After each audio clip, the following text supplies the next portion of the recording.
Der Rudi nennt mich die Königin von Auschwitz.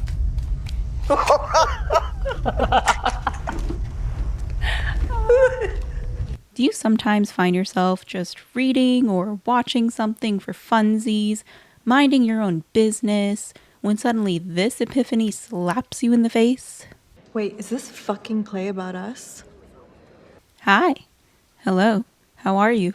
My name is Suchi, and welcome back to my channel, where I talk about the stories that I love and that inspire me. I know it's been 10,000 years since I've been on here, and I do apologize for that. There were some real life things that I had to sort out first, but I'm hoping to be returning on here for our regularly scheduled programming of 2 to 3 videos per month.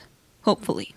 So, to my existing subscribers, I just wanted to say thank you for sticking around, even with me disappearing into the void for the past 3 months.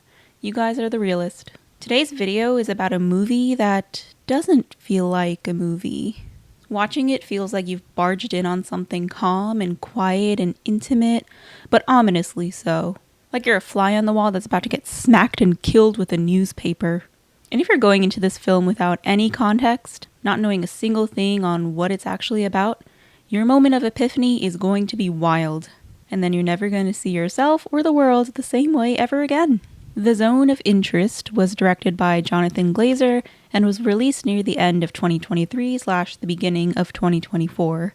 At its Cannes Film Festival premiere in 2023, it received pretty much universal acclaim from critics and audiences, and at the 2024 Academy Awards, it received Oscars for Best Sound and Best International Film. More on that later.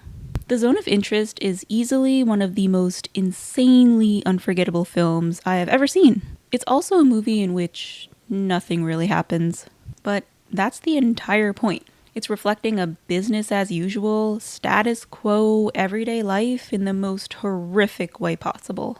At first glance, The Zone of Interest is just about a normal family living quietly in the countryside in a nostalgic era before TVs and iPhones and internet. There's a mommy and a daddy and their 5 adorable little children who spend their sunlit summer days lounging in green meadows or playing in the river near their house. They all play together, eat dinner together, the daddy reads bedtime stories to his little ones while mommy kisses them all goodnight. They live in a quaint country home with a large garden which grows lots of flowers and fruits and vegetables, and they even have a swimming pool, and behind all that is, oh no! Oh my God, what is that? Oh my God, what is that? On one side of the wall is an idyllic country life. Over the garden wall, my friends, is death.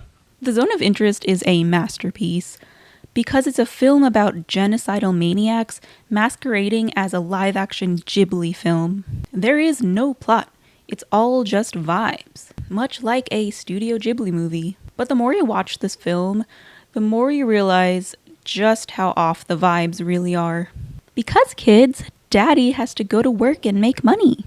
And his office is on the other side of that garden wall, where his job is being the commandant of the Nazi death camp that killed millions of Jews, Poles, and various ethnic groups that were considered other. Yes, kids, Daddy's day job is running Auschwitz. Bring your child to work day for this man is definitely something else. This film follows the everyday lives of Rudolf and Hedwig Haas, a German Nazi couple who together are raising a family in 1940s Poland. Rudolf Haas was the real-life commander of Auschwitz, and he and his wife had notoriously lived right outside the camp for several years right up until the end of World War II. The Zone of Interest is probably the strangest Holocaust film ever made, but it's also one of the most powerful ones I've ever seen. Because this is a film that never shows any of the Holocaust atrocities directly on screen. The most you ever see of Auschwitz and any of the horrific events that happened there are some buildings and the smokestacks behind the garden wall.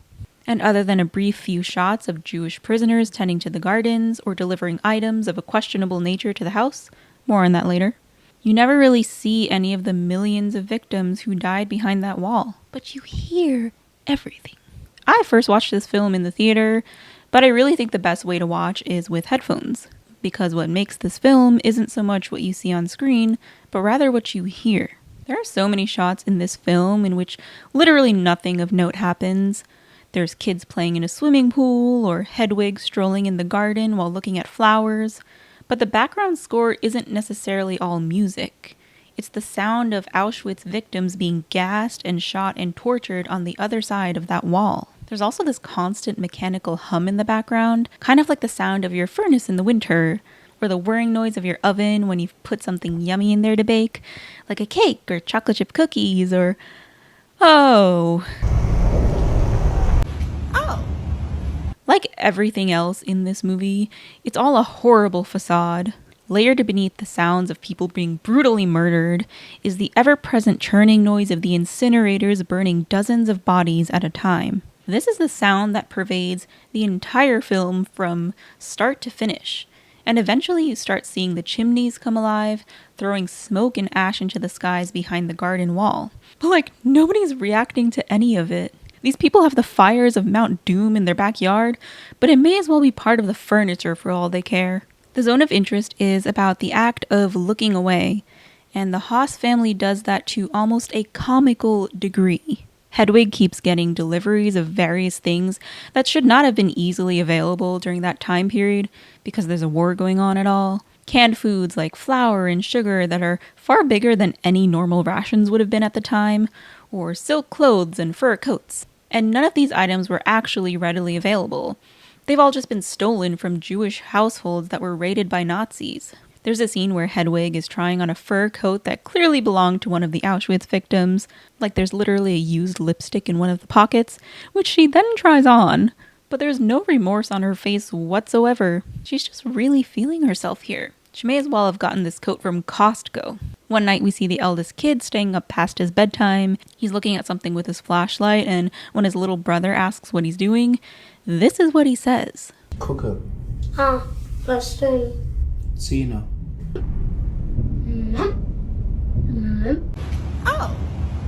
We also see that ash from the burned bodies of the Auschwitz victims is used as fertilizer for the Haas family's lush garden. Because they're environmentalists, you know?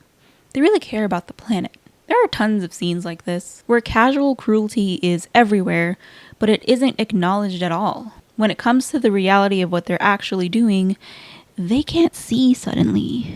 It's like they lose their eyesight somehow. It's a medical mystery. But life always has this funny way of getting even more in our faces when we try to ignore the blatantly obvious. Rudolph takes his kids swimming in the river, and we see this big dark cloud of ash coming towards them because whatever isn't spewed into the skies or used as garden fertilizer is just dumped into the water. Poor Rudolph. Look at his face. Darn that river being polluted with the ashes of the people that I murdered. I was having such a good day. Rudolph and the kids have to be scrubbed off in the bathtub because ash is sticky, and so are the consequences of your actions. Hedwig's mom comes to visit, and she's just so impressed with what they've done with the place. The house and garden are so beautiful. It's just a shame that there's a big wall with a death camp right behind it. And Hedwig's like, yeah, but we're growing vines to cover it up, so it won't like ruin the aesthetic or anything. And then the mom's like, I knew a Jewish woman once. I was her cleaning lady, which means I had dibs on her stuff when she was dragged away to the concentration camps. Except I was outbid on everything she owned, which totally bummed me out. She's probably over there right now. Rip to her, I guess. But later that night, the smell of burning bodies wakes her up, and the bedroom is lit orange from the crematoriums, and it's all just a little overwhelming, you know? So Hedwig's mom leaves in the middle of the night without telling anyone because she's one of those girlies who loves steak, but I just can't handle being in a slaughterhouse. She's just quirky like that. I have to hand it to Sandra Hüller because her Hedwig is so chillingly unfazed by anything, at least on the surface. Her mom just ups and leaves with nothing but a note for her the next day. And the only indication that Hedwig is upset by this is just a tick in her jaw and being snappish to her Polish housemaids. Or like when Rudolph tells her he's being transferred elsewhere, she's just like, cool, have a nice time making money for us. I'm staying right here and raising our kids though. Wir müssen von hier fortgehen. Nee, du musst von mir fortgehen. I think it's so funny that the real marriage isn't between Rudolph and Hedwig. It's between Hedwig and their house. Schau mal, man muss sich doch hier raustragen. Das weißt du ganz genau. Rudolph, meanwhile, is off having weird romantic tension with his horse. I wish I were exaggerating. Ich hab dich lieb.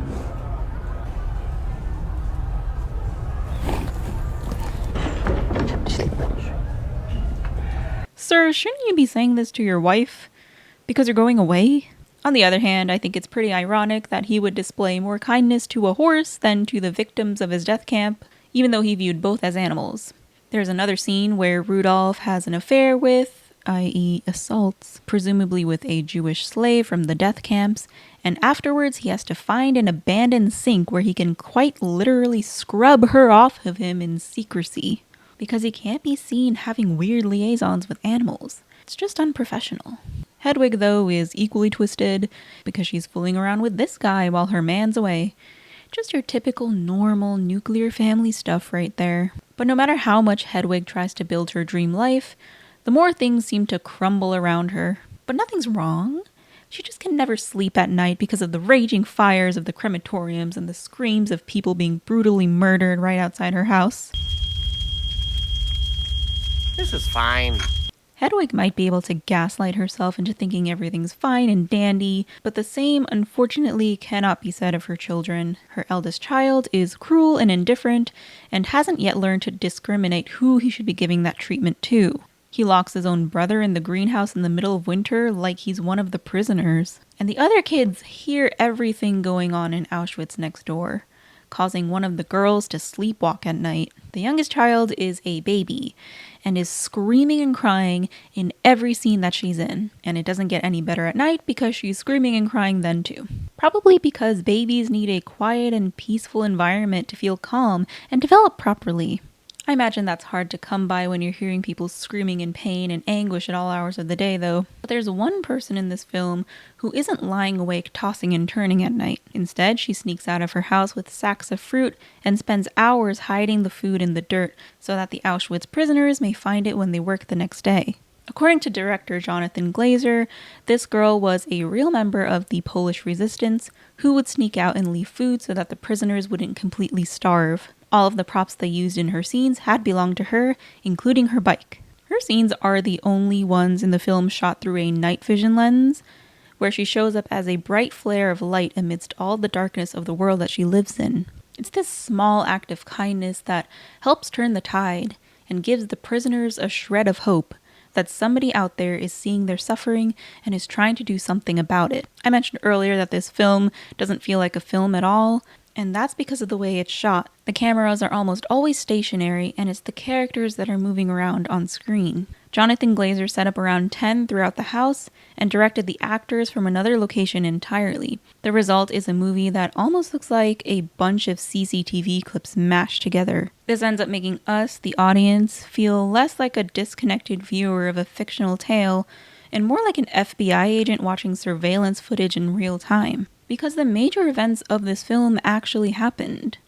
Jonathan Glazer did extensive research on the Haas family and even wove memories from eyewitness accounts who knew the family into the film's dialogue.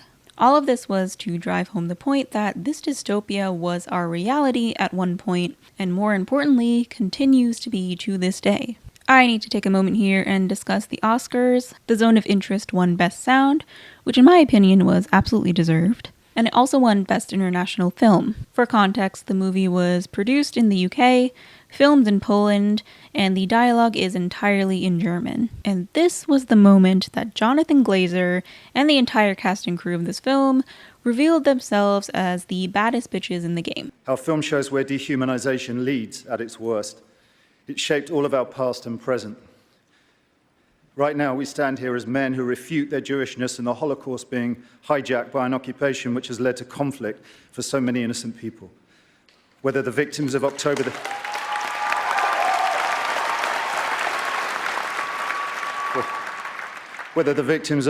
7th in Israel or the ongoing attack on Gaza, all are victims of this dehumanization. Imagine having the balls to stand up as a Jewish man, make a Holocaust film from the perspective of Nazis, and then to win an award for it and proceed to basically hold up a mirror to everyone in the room and say, "Dis you," in his acceptance speech. Honestly, pretty gangster, calling out a genocidal occupation to a room full of Zionists who, much like the Haas family in the film, have been pointedly looking the other way for the past several months while innocent Palestinians are being systematically killed. Jonathan Glazer really said, "You're all cosplaying Nazis," and that's a bad thing, actually.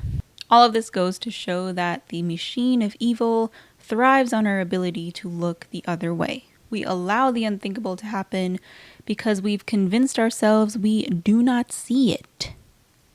If it's not in front of our eyes, what's the issue? What impact does an entire ethnic group being wiped out have on me if it's on the other side of the world? I have one word for you: karma. What you allow to happen to others will eventually be allowed to happen to you. That's just reality. And when our compassion for others collapses, so does our entire world order. Exhibit A, this scene. Wer war alles da? Ehrlich gesagt, hab nicht wirklich drauf geachtet, wer alles da war.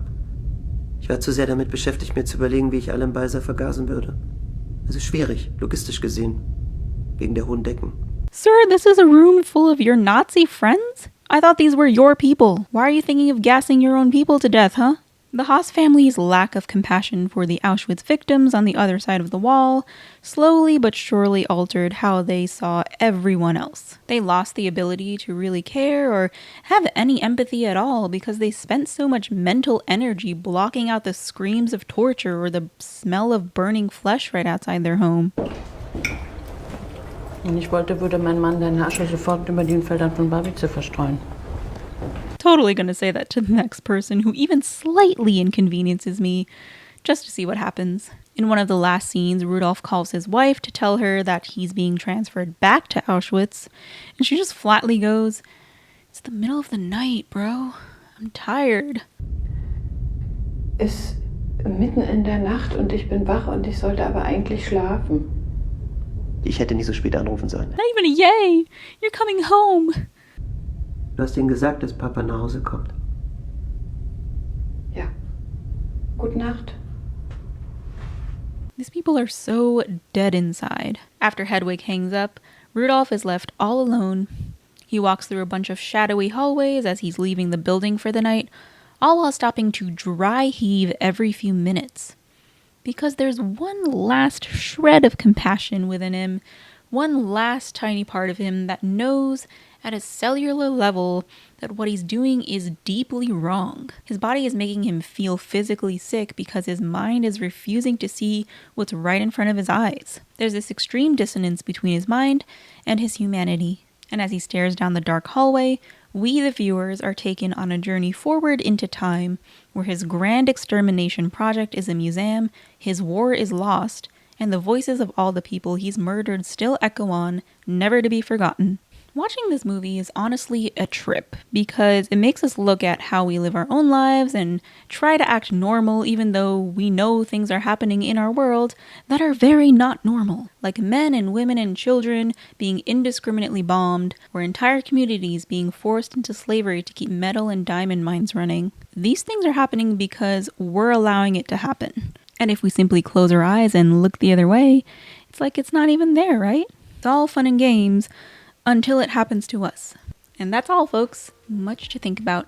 If you guys haven't watched it, The Zone of Interest is available on a bunch of streaming services. And if you have watched it, let me know what you guys think. I've also included some links down below to help some families escape the genocide currently going on in Gaza. There are over 1 million people currently sheltering in Rafah, which was previously thought to be the last safe haven in Gaza, but is now being bombed to oblivion by Israel. They have nowhere to go, and there are so many innocent people directly in harm's way. Please share and donate if you can. Please do not look the other way on this. Every little bit helps. Thank you all so much for watching, and I'll see you all next time. Bye!